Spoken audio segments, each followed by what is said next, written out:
여러분은 한국이 좋으십니까? 아니면 미국이 좋으십니까? 한때 아메리카 드림을 쫓아 많은 한국 사람들이 미국으로 이민을 갔습니다.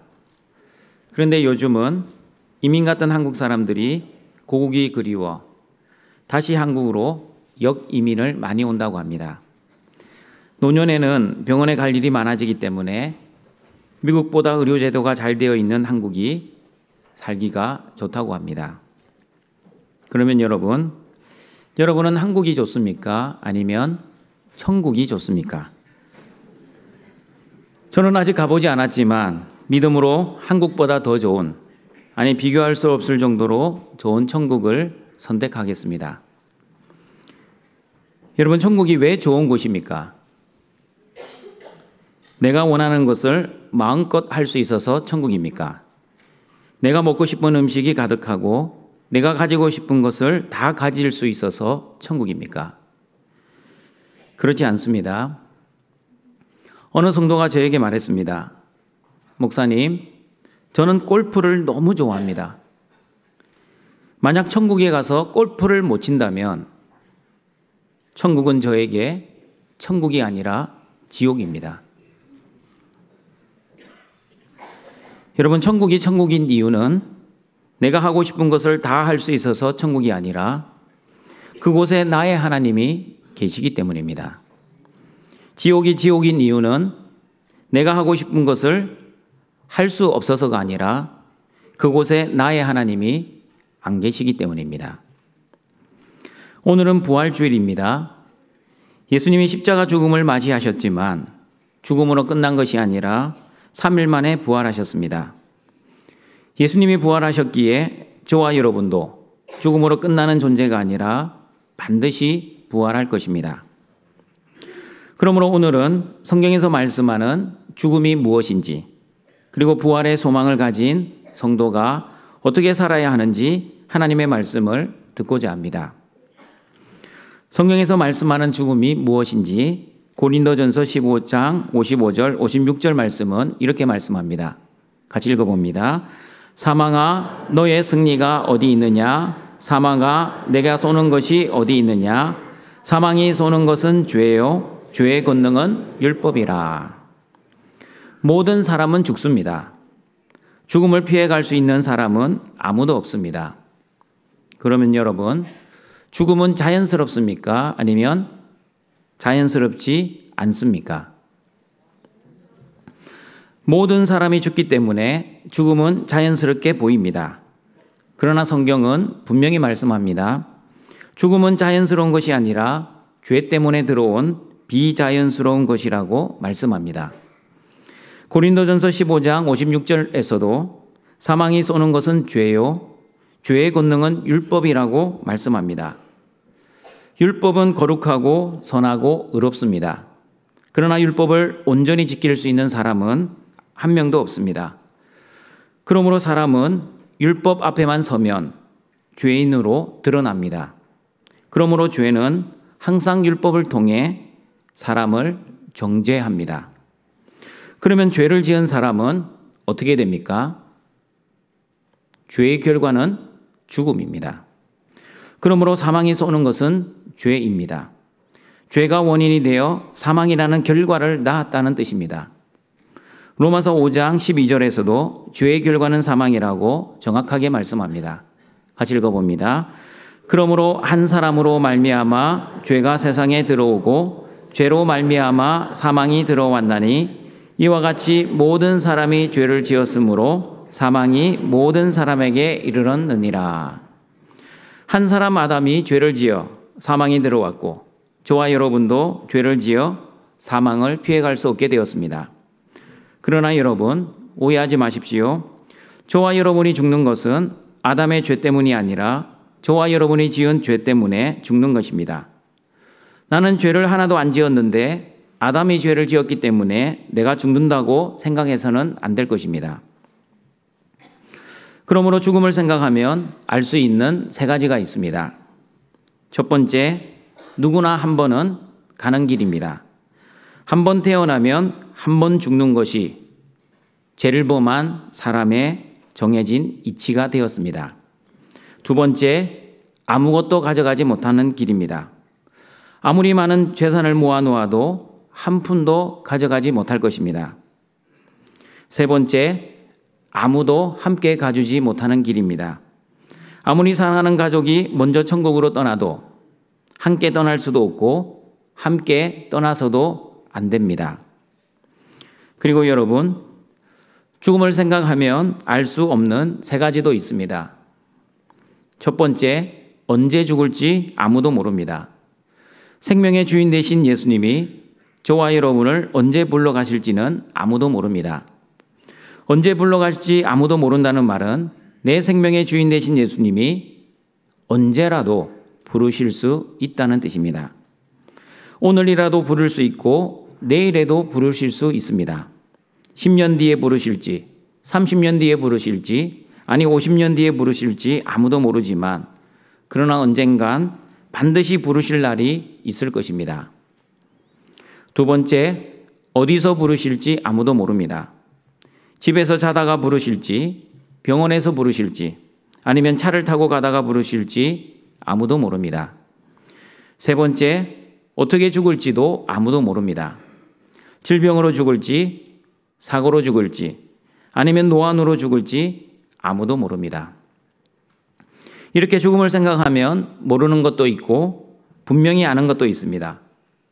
그리고 성경은 죽음은 사람의 죄로 인해 야기된 자연스럽지 않은 것이라고 분명히 말씀합니다. 그러나 사랑의 하나님께서는 이 죽음의 문제를 그냥 내버려 두지 않으셨습니다. 이 죽음의 문제를 예수 그리스도의 십자가의 죽음과 부활로 해결하셨습니다. 고린도전서 15장 57절입니다. 같이 한번 읽어보겠습니다. 우리 주 예수 그리스도로 말미암아 우리에게 승리를 주시는 하나님께 감사하노니. 죽음의 문제를 해결해 주신 분은 예수 그리스도뿐입니다. 어떤 사람도 죽음의 문제를 해결해 줄 수 없었습니다. 대통령도 국회의원도 어떤 경제인도 저와 여러분의 죽음의 문제를 해결해 줄 수 없습니다. 예수 그리스도만이 죽음을 이기시고 부활 승리하셨습니다. 그러므로 여러분, 성경에서 말씀하는 죽음은 두 가지 종류가 있습니다. 예수 그리스도 안에서 죽는 죽음과 예수 그리스도 밖에서 죽는 죽음입니다. 예수 그리스도 안에서 죽는 죽음은 생명의 죽음을 승리하는 죽음입니다. 그러나 예수 그리스도 밖에서의 죽는 죽음은 생명이 죽음에게 삼키는 죽음입니다. 그리고 예수 그리스도 안에서의 죽음은 복된 죽음, 그러나 예수 그리스도 밖에서의 죽음은 저주의 죽음이라고 요한계시록 14장 13절에서 말씀합니다. 같이 읽어봅니다.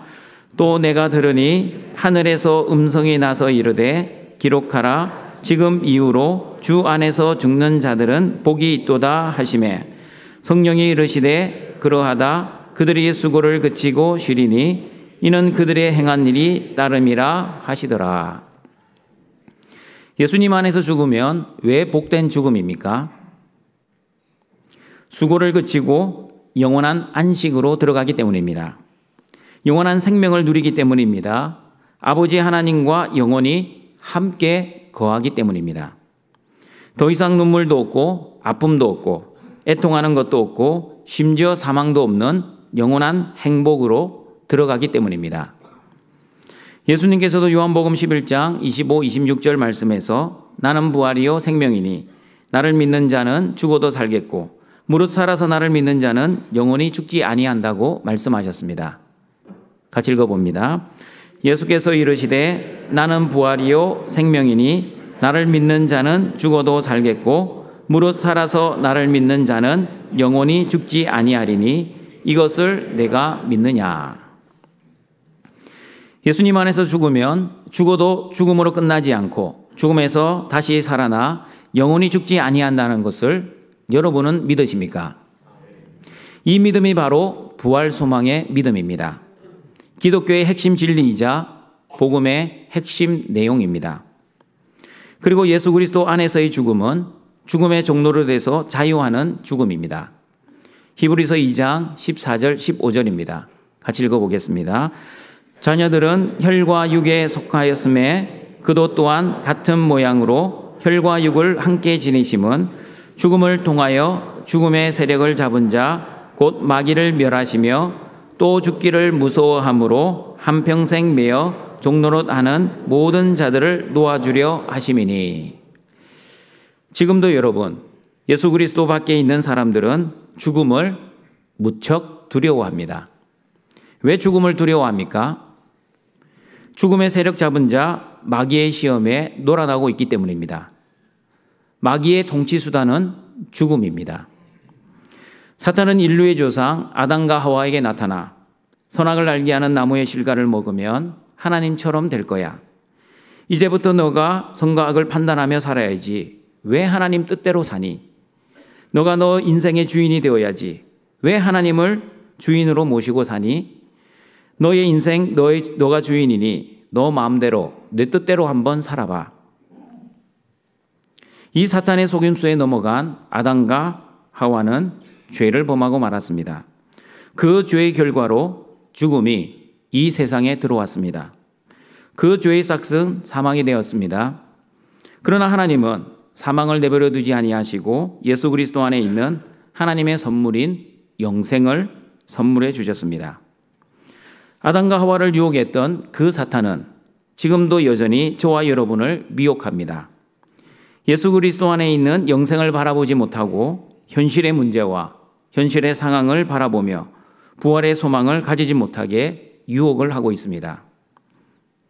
저는 말기 암 환자들의 호스피스 사역을 경험해 보았기에 하나님의 자녀인 성도들이 죽음 앞에서 어떤 믿음의 모습을 가지고 있는지 생생하게 경험해 보았습니다. 교회를 생애나 개척하신 장로님이 계셨습니다. 한평생 교회를 위해 충성하고 봉사했던 훌륭한 믿음의 장로님. 성도들로부터 존경과 칭찬을 받았던 장로님이셨습니다.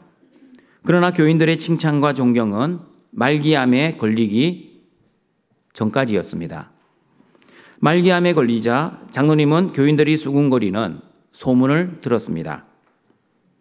장로님이 하나님 앞에 지은 죄가 많으신가 봐.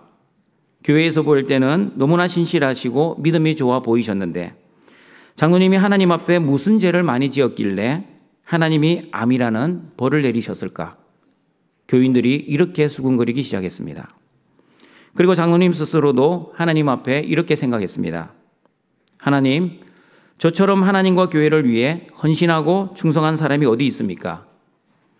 내 젊음과 시간, 그리고 힘써 재물을 바쳐 하나님의 교회를 3개나 개척했는데 왜 나에게 이런 몹쓸 병을 주셨습니까?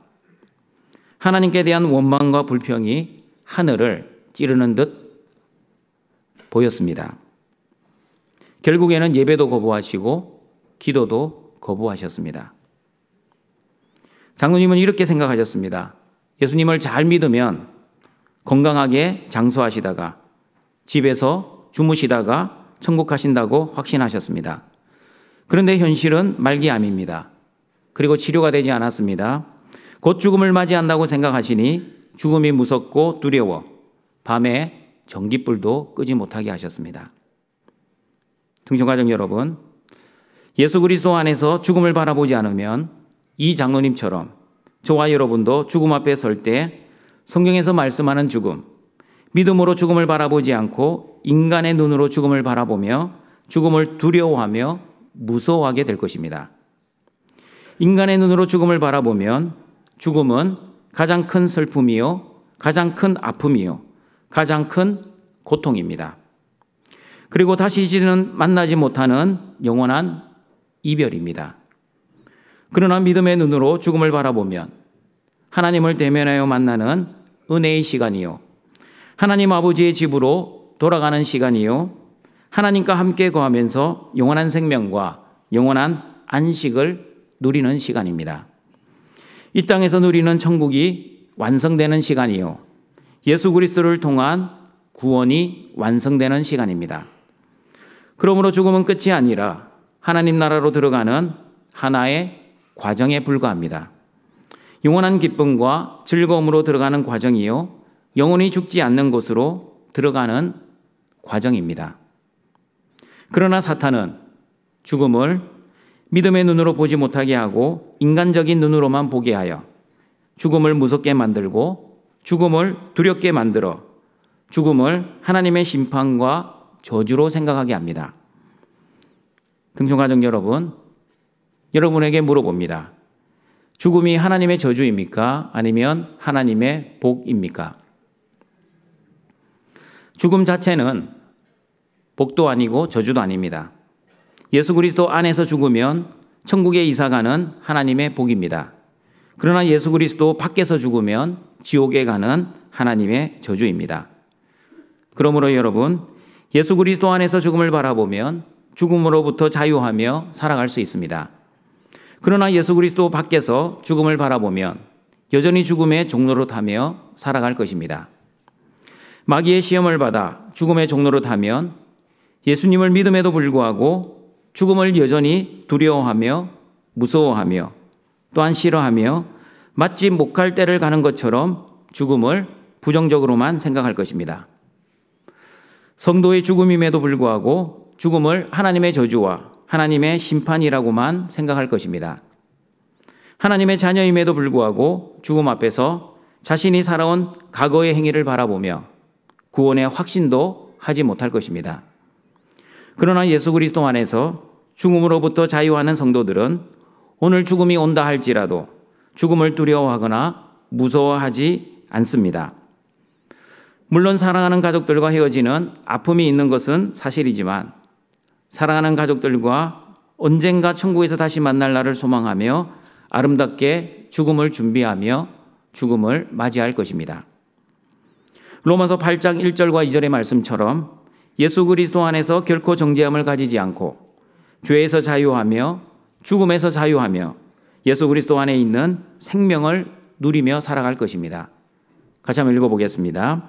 그러므로 이제 그리스도 예수 안에 있는 자에게는 결코 정죄함이 없나니 이는 그리스도 예수 안에 있는 생명의 성령의 법이 죄와 사망의 법에서 너를 해방하였음이라.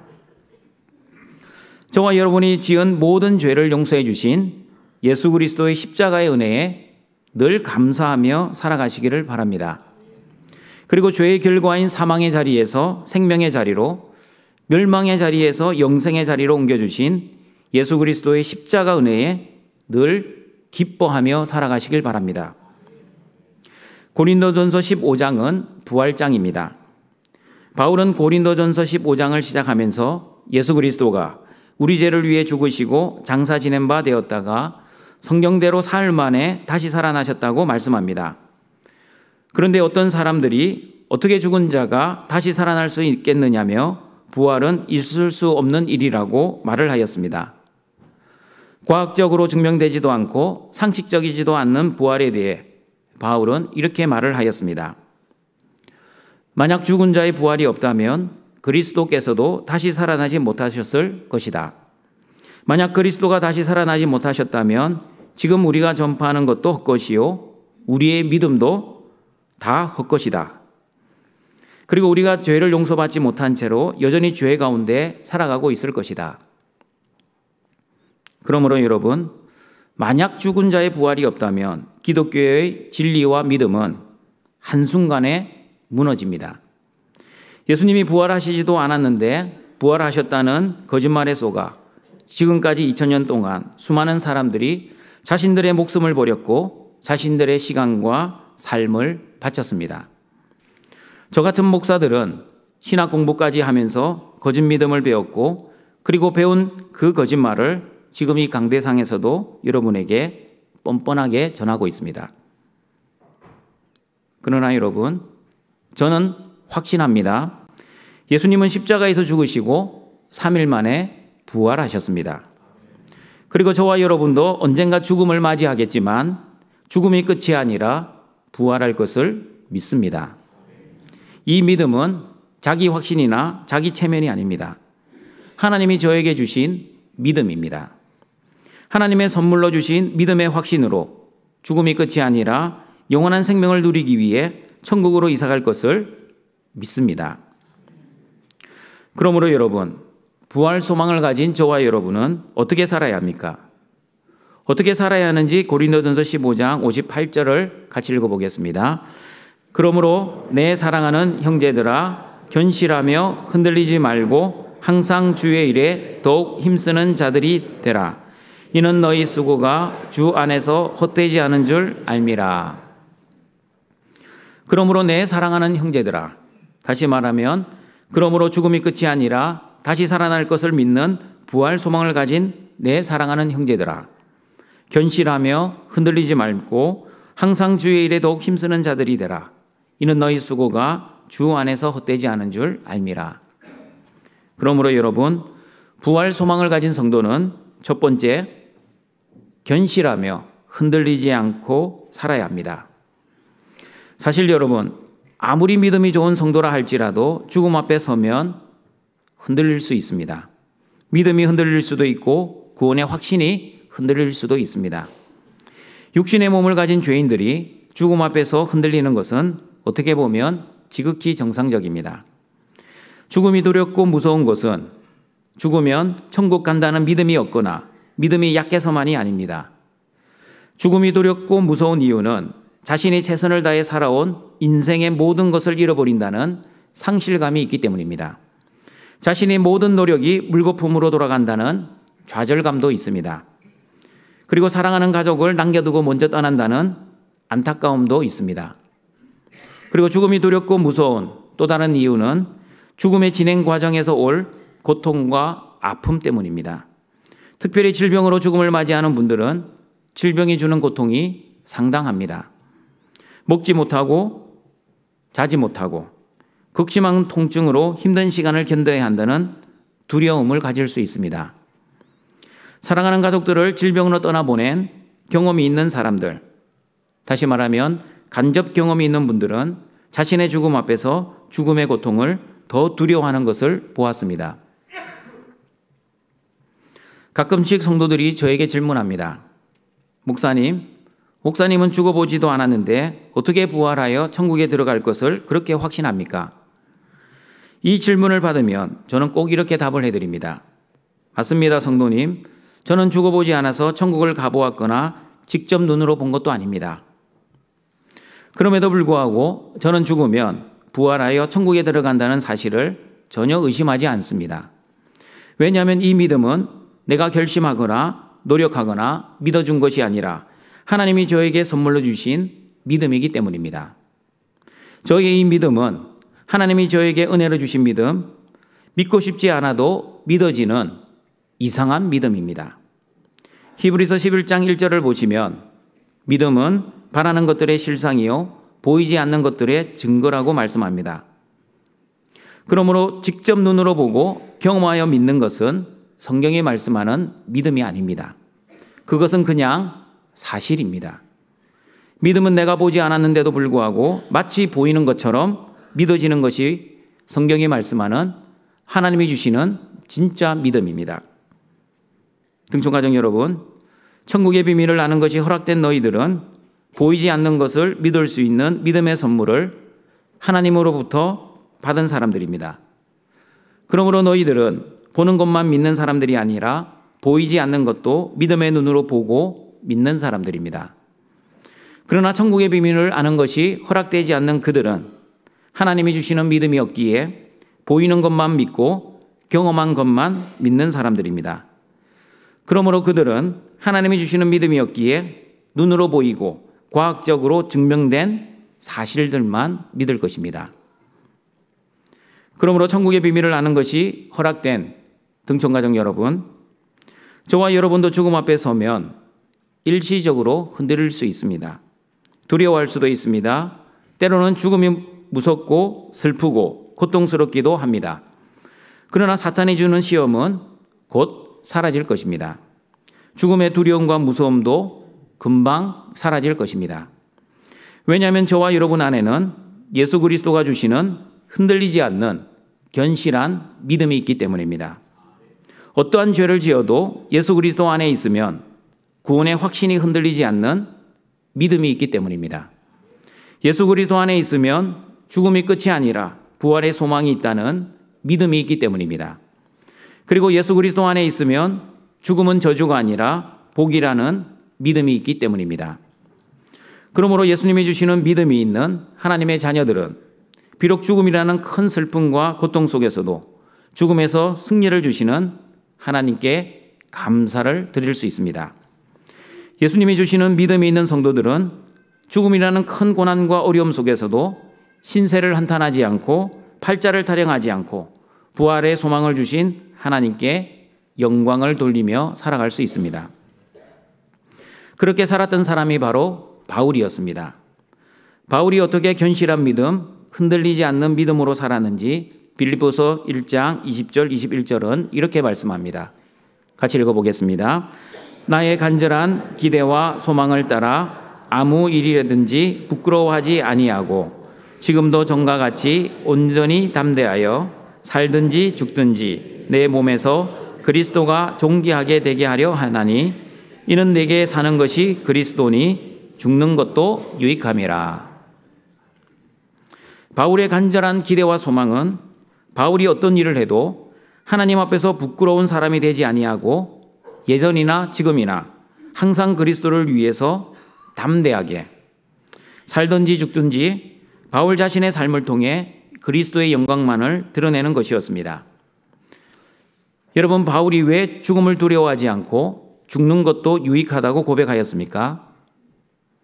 왜냐하면 바울의 삶과 죽음의 목적은 나를 위해 살고 죽는 것이 아니라 그리스도를 위해 살고 죽어야 한다는 믿음이 있었기 때문입니다. 죽음을 준비하라고 말씀을 드리면 고린도전서 15장 32절의 말씀처럼 어차피 죽을 목숨 시간이 얼마 없으니 내가 하고 싶은 것 다 해보고 죽자 하며 시간을 낭비하고 세월을 허비하는 사람들이 있습니다. 같이 한번 읽어보겠습니다. 내가 사람의 방법으로 에베소에서 맹수와 더불어 싸웠다면 내게 무슨 유익이 있으리요?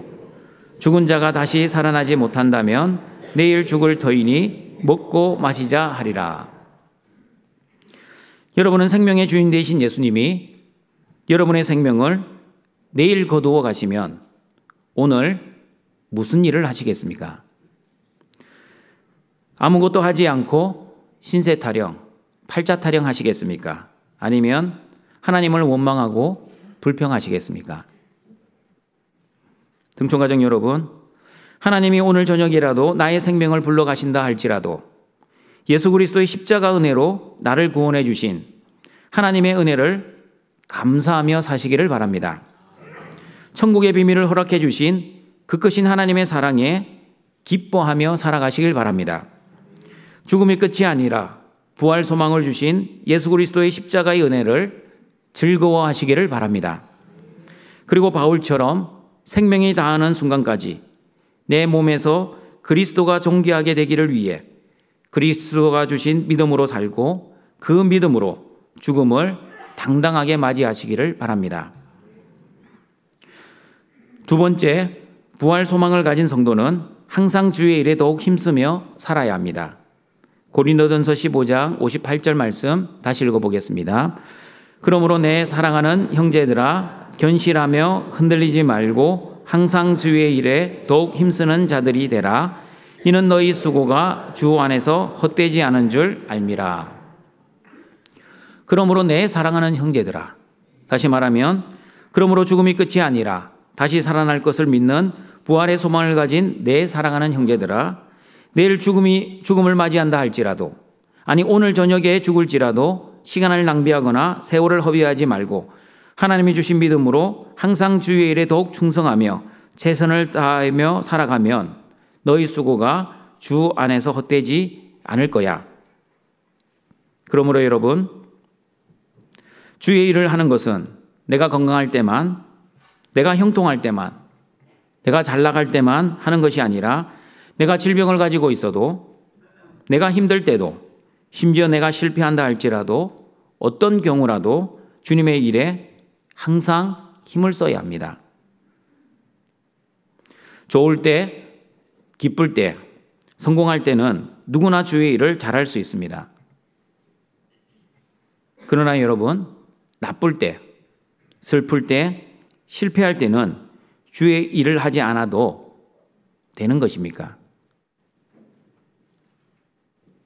등촌가족 여러분, 힘들 때, 어려울 때, 고난당할 때 주의 일에 항상 힘쓰는 자들이 진정한 믿음의 사람들입니다.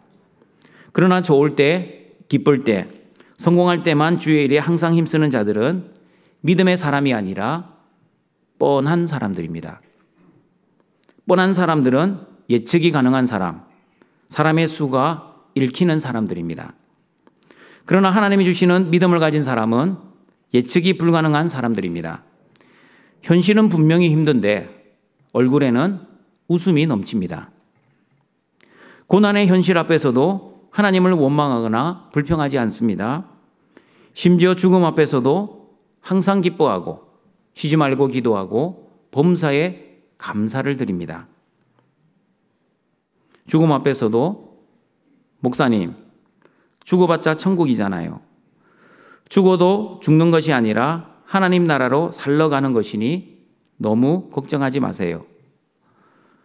곧 천국에서 다시 만날 것이니 목사님, 제가 떠나도 너무 슬퍼하지 마세요. 그리고 한마디를 덧붙였습니다. 목사님은 조금 더 고생하다 오세요. 이렇게 하나님이 주시는 진짜 믿음을 가진 성도들은 하나님의 말씀으로 살아가는 사람들이기에 예측이 불가능하고 뻔하지 않는 사람들입니다. 세상 사람들이 보면 뭘 믿고 저렇게 감사와 기쁨으로 살아가지? 도저히 이해할 수 없는 사람들이 바로 진정한 믿음의 사람들입니다. 이렇게 하나님이 주시는 올바른 믿음을 가진 사람들이 죽음 앞에서도 흔들리지 않고 견실하게 항상 주의 일에 더욱 힘쓰는 삶을 살아갈 수 있는 이유는 그 수고가 주 안에서 헛되지 않기 때문입니다. 등촌가족 여러분, 세상에서 가장 힘든 일은 고된 일이 아니라 헛된 일입니다. 아무리 힘들고 고통스러워도 헛되지 않은 일, 의미 있는 일을 할 때 그 고난과 고통을 잘 이겨낼 수 있습니다. 마찬가지입니다. 주의 일을 감당할 때 세상에서는 고난도 있습니다. 핍박도 있습니다. 심지어 생명의 위협도 있습니다. 그러나 예수님은 몸은 죽여도 영혼은 능히 죽이지 못하는 자들을 두려워하지 말라고 말씀하셨습니다. 저와 여러분이 두려워할 존재는 몸과 영혼을 능히 지옥에 멸할 수 있는 하나님만을 두려워해야 합니다. 자기 목숨을 얻기 위해 예수님을 배신하는 자는 영원한 생명을 잃어버릴 것이지만 예수님을 위해 자기 목숨을 잃어버리는 자는 예수님이 주시는 영원한 생명을 얻게 될 것입니다. 그러므로 여러분, 주님의 일을 위해 헌신하고 충성하는 자, 주님의 나라를 위해 기도하는 자, 그리고 주님을 위해 자신의 목숨을 잃어버리는 자는 결코 하나님이 그 사람들의 수고를 잊어버리지 아니하시고 그들의 수고를 기억하시고 주님의 영광을 누리게 해 주실 것입니다. 착하고 충성된 종아, 내가 작은 일에 충성하였지만 주인의 즐거움에 참여할 것이라는 하나님의 칭찬을 기대하며 저와 여러분에게 주어진 사명, 하나님이 주시는 힘과 능력으로 최선을 다해 충성하고 섬기시는 등촌의 가족들이 되시기를 바랍니다. 말씀을 정리하도록 하겠습니다. 죄의 결과인 죽음의 문제를 예수 그리스도가 해결해 주셨습니다. 죽음을 묵상하면 언제, 어디서, 어떻게 죽을지 아무도 모릅니다. 그러나 누구나 한 번은 가는 길, 아무것도 가져가지 못하는 길, 그리고 함께 아무도 가주지 못하는 길이 바로 죽음입니다. 그러나 여러분, 아무도 함께 가주지 못하지만 죽음을 승리하시고 부활하신 예수님만이 저와 여러분의 손을 잡고 아버지 하나님의 집으로 인도해 주실 것입니다.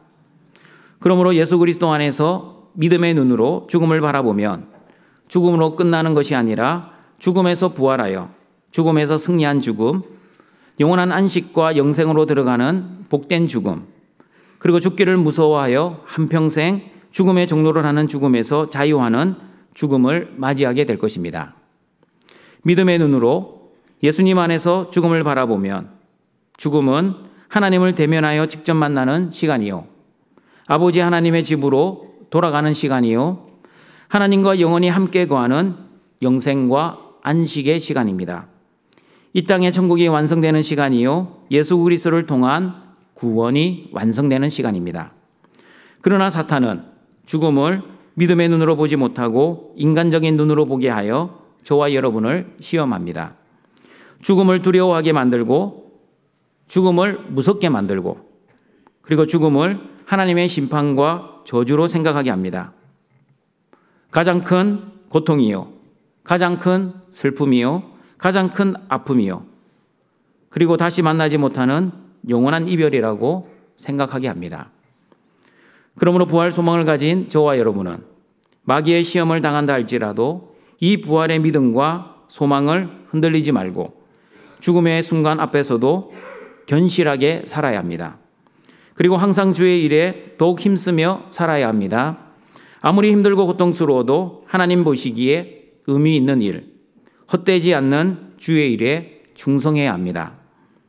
저와 여러분이 이렇게 하나님이 주시는 믿음으로 주의 일에 충성할 때 하나님은 착하고 충성된 종아, 내가 작은 일에 충성하였지만 내 주인의 즐거움에 참여할 것이라는 주인의 칭찬을 소망하며 저와 여러분에게 주어진 직분과 사명에 최선을 다하시는 모든 등촌의 가족들이 되시길 주님의 이름으로 축원합니다. 사랑과 자비가 풍성하신 하나님 아버지, 십자가의 은혜로 죄와 사망과 저주의 문제를 해결받은 하나님의 자녀들이 오늘도 영과 진리의 예배자로 하나님 앞에 나와왔습니다. 우리의 예배를 기뻐 받아 주시옵소서. 등촌의 모든 가족들이 언제 어디서 어떻게 죽음이 임할지 아무도 모르는 안개와 같은 풀과 같은 인생을 살아가고 있습니다. 그럼에도 불구하고 부활하신 예수님만을 믿고 의지하며 살아갈 수 있게 하여 주셔서 죽기를 무서워하여 한평생 죽음의 종로를 하는 죽음으로부터 자유하며 살아갈 수 있는 은혜를 내려 주시옵소서.